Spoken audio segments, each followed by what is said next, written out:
Today, I want to talk about Ecclesiastes chapter 7, verses 15 to 18.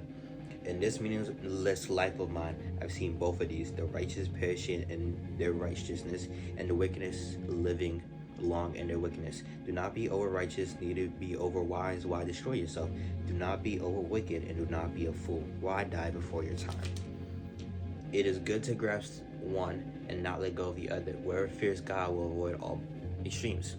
Essentially, what that means is, I find this interesting because it's basically telling you don't be too nice, but don't be too mean. Don't be wicked, but don't be too wicked, but don't be too nice. What that essentially is telling you, it's part of the Bible. With context, this is also someone who has a very nihilistic view of life, where everything is meaningless about God, which is true. But even some things with God is meaningless. You feel me? But with this outlook, or he has a very ultimatum look on life, because he even says that you can't have open dialogue with God, which just isn't true, right?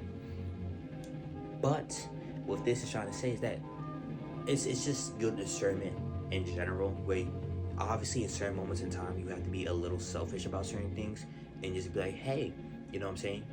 When God tells you to, give money to the poor, so he shall pay you back. Because if you lend into the poor, you're lending to God, and God, you're going to pay you tenfold of what you gave that person.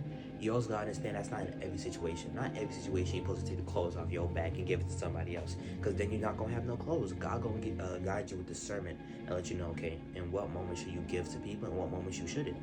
At what moment should you be a little bit selfish and be a little reserved to certain people, and what moment you should go overly with people. You feel ski? And that's exactly what Ecclesiastes is saying, that there's an extreme to everything you do, whether it's being a great person or just being a little selfish. You know what I'm saying? God don't want you to be wicked, but just a tiny bit of self-preservation towards yourself is very important.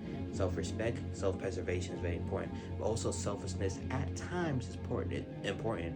But you shouldn't be selfish or not selfish. You shouldn't be selfless in every moment of your life, because that's how you'll ruin yourself and destroy yourself. You feel ski? If you like that message, just drop a follow, please. Go to 1K. Peace.